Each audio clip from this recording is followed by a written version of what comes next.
اگر چاہتے ہیں کہ کوئی ایسا عمل ہو جو رونگٹے کھڑے کر دینے والا عمل ہو، رونگٹے کھڑے کر دینے والا عمل ہو، رونگٹے کھڑے کر دینے والا عمل ہو، اگر آپ چاہتے ہیں کوئی ایسا عمل ہو تو ایک بار سورت اخلاص قل ہو اللہ پڑھے، صرف ایک بار، صرف ایک بار سورت اخلاص پڑھے، صرف ایک بار. اور جب پہنچے نا اللہ الصمد قل هو اللہ احد اللہ الصمد. میں یہاں بھونٹ پورا میں کچھ دن رہا اور ایک صاحب میرے پاس آئے، مجھ سے کہنے لگے کہ میرے اوپر کسی نے ایک ایسا کالا جن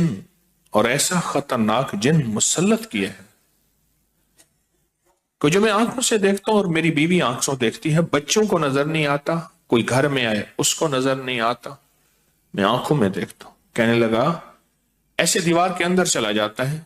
پھر دیوار سے باہر نکل آتا ہے، چھت کے اندر جاتا ہے اور چھت پھٹتی محسوس ہوتی ہے، ہم ڈر کے بعض اوقات ہٹ جاتے ہیں کہ چھت پھٹی ہے گر نہ جائے، پھر وہ مل جاتی ہے، پھر ایسے چلا جاتا ہے.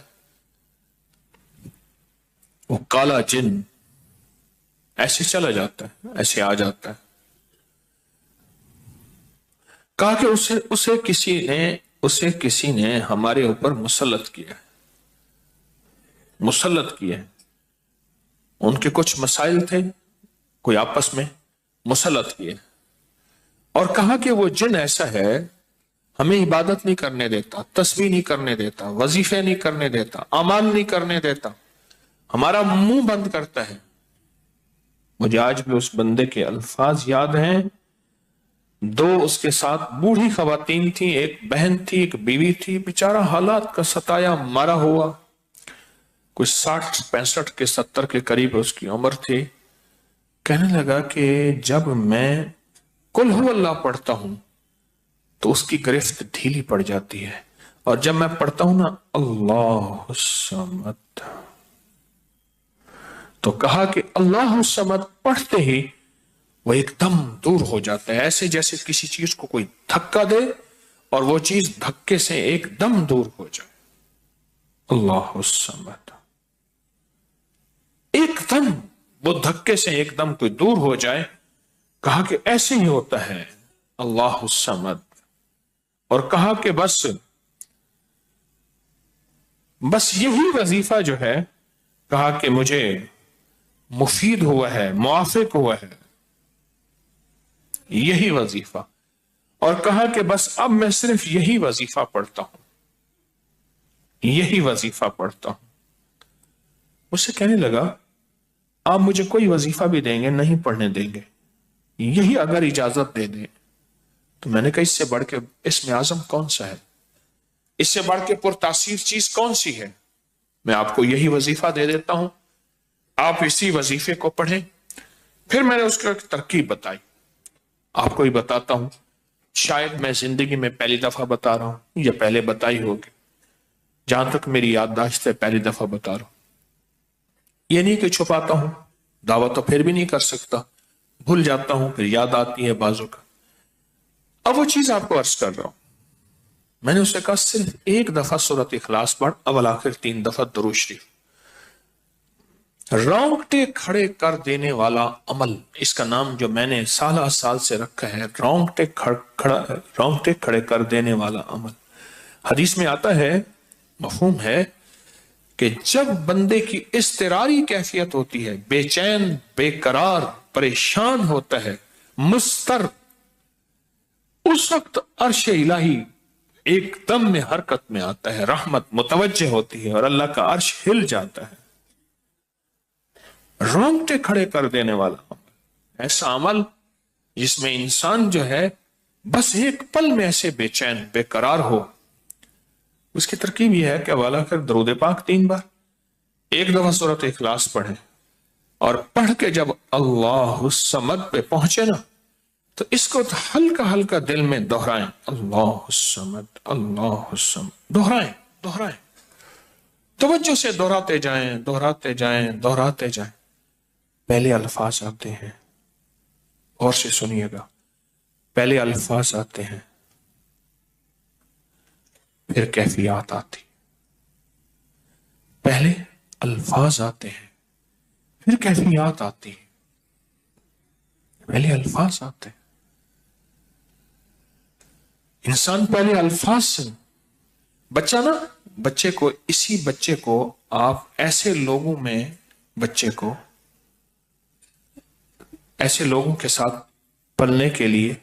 جو بول نہیں سکتے، بچہ کبھی نہیں بولے گا، ہوں کہاں کرے گا،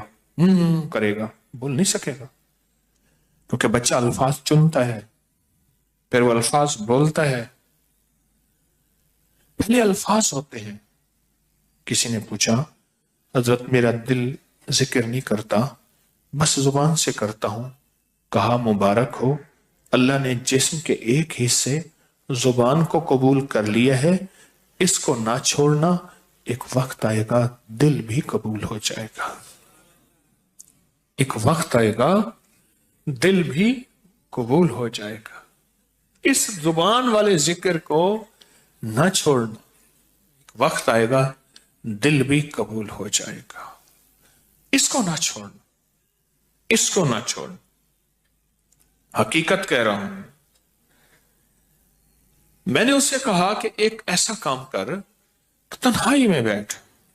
اور تنہائی میں بیٹھ کے نا، بس صرف تو ہو، اللہ ہو اور بندہ ہو، تنہائی میں بیٹھ، اور تنہائی میں بیٹھ کر، تنہائی میں بیٹھ کر آپ نے ذکر کرنا، تنہائی میں بیٹھ کر آپ نے ذکر کرنا، تنہائی میں بیٹھ کر، اور اللہ الصمد کی ضربیں لگانی ہے دل پہ، دل پہ، دل پہ۔ پڑھنی صرف ایک دفعہ سورۃ اخلاص ہے، اور جب دیکھیں نا رونگٹے کھڑے ہو گئے ہیں، اور انگ انگ میں سے آنسو بہنا شروع ہوئے ہیں، آنکھوں سے، آنسوں سے، اور دل سے، اور کیفیات سے، ہر جسم کا حصہ اللہ کی طرف متوجہ ہو گیا ہے، ہر دل کا حصہ، ہر جسم کا حصہ، ہر رگ رگ رگ رگ رگ رگ اللہ کی طرف متوجہ ہو گئی ہے۔ تو پھر اللہ کے ساتھ تعلق بنا، اور اپنی مراد، اپنی آس، اپنی امید اللہ کے سامنے پیش کر، اپنی مراد، اپنی آس، اپنی امید اللہ کے سامنے پیش کر، اور اللہ الصمد کو دوہرا دوہرا دوہرا دوہرا دوہرا۔ یہ جو جنگلوں میں کہتے ہیں چلا کیا فلاں بابا جی نے، پہاڑوں کی غاروں میں چلا کیا فلاں بابا جی نے، کنووں کے اندر چلا کیا، ابھی بھی ایسے کنویں موجود ہیں جس کے نیچے اتر کے پانی بھرتے تھے، اس کو ہمارے برے صغیر کی زبان میں باولی کہتے ہیں، اس میں نیچے جا کے پانی بھرتے تھے۔ میں نے بخارا کے اندر دیکھا، اور کئی جگہ دیکھا، ٹھٹھا میں بھی ابھی وہ ہیں، ٹھٹھا میں لیکن خشک ہو چکے ہیں، نیچے جا کے پانی بھرنا، ان کنووں کی گہرائیوں میں جا کے، تنہائیوں میں بیٹھ کے، خشک کنووں میں اللہ الصمد اور ذکر، اس کی وجہ اندر تنہائیوں میں۔ یا پھر کیا کیا، کہا کہ روئی کا تھوڑا سا گیلا کر، اور پیسی ہوئی کالی مرچیں اس میں ملا، اور کانوں میں ڈال کہ کوئی آواز کانوں تک نہ پہنچے۔ میری اماں رحمت اللہ علیہ کے پاس طوطا تھا، تو اس طوطے کو کلمہ پڑھاتی تھی، رات کو پڑھا پڑھا کے نا اس کے کانوں پہ موم لگا دیتی تھی، میں نے خود دیکھا، کانوں پہ موم لگا دیتی تھی کہ ساری رات اس کے کانوں میں، ساری رات اس کے کانوں میں اور کوئی آواز نہ جائے، جاگ رہے، اور کوئی آواز نہ جائے۔ اچھا ایسا کرتے رہے کرتے رہے، میں نے خود دیکھا کچھ عرصے کے بعد اس نے کلمہ پڑھنا شروع کر دیا۔ ایسے ہی ہم اگر مشق کر لیں، جانور کی مشق ہو جائے تو اس کو کلمہ زبان پہ آ جاتا ہے۔ اگر ہم کبھی بھی کسی جنگل ویرانے میں، کبھی گھر کی تنہائیوں میں، کبھی کہیں بھی ایک دفعہ سورۃ قل ہو اللہ پڑھیں، اور ایک دفعہ سورۃ اخلاص پڑھیں، اور ایک دفعہ سورۃ اخلاص پڑھیں، لیکن اللہ الصمد کو بہت زیادہ دوہرائیں۔ اصل میں اللہ میں نقطہ نہیں، صمد میں نقطہ نہیں، یہ حروف صوامت ہیں، یہ بے نقطہ حروف ہیں، اور ان بے نقطہ حروف میں بہت طاقت بھی ہے، بہت تاثیر بھی ہے، بہت کمال بھی ہے۔ اللہم اغفر لی ولوالدی وللمؤمنین والمؤمنات والمسلمین والمسلمات۔ آپ اس وظیفے کو اٹھائیں، اس میں ذرا چنیں کہ بے نقطہ حروف کتنے ہیں۔ آپ کو ایک حیرت ہوگی، اور آپ کو حیرت ہوگی کہ اچھا یہ کیا ہے۔ جو طبیب کامل ہو جاتا ہے نا، یاد رکھیے گا، جو حکیم پختہ کار ہو جاتا ہے، جو ڈاکٹر پختہ ہو جاتا ہے،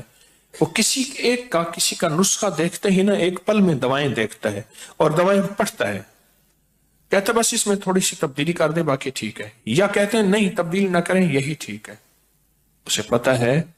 یہ اس جسم کے مطابق، اس بیماری کے مطابق یہ عین صحت ہے، عین تندرستی ہے۔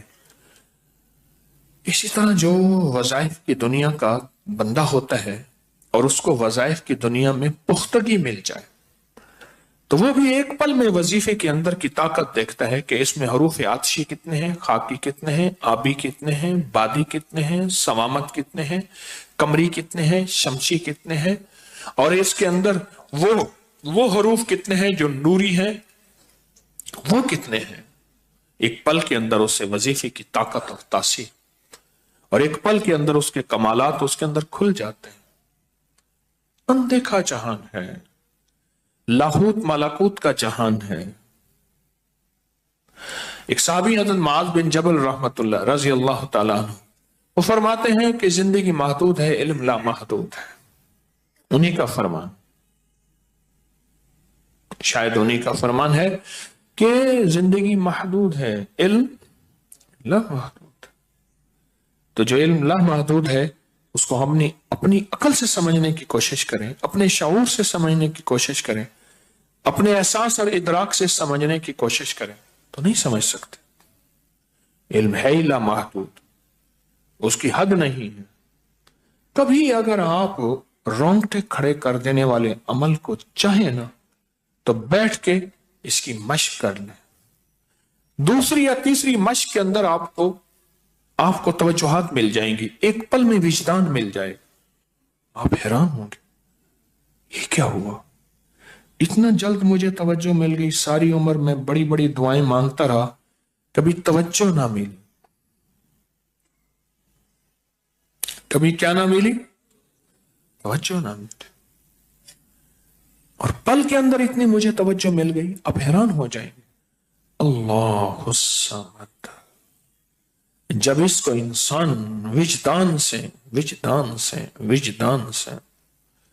اور پورے درد سے اور پورے غم سے اور پورے درد سے بندہ اس کو دہراتا ہے، اس کے اندر جتنے بھی حروف ہیں وہ سارے وہ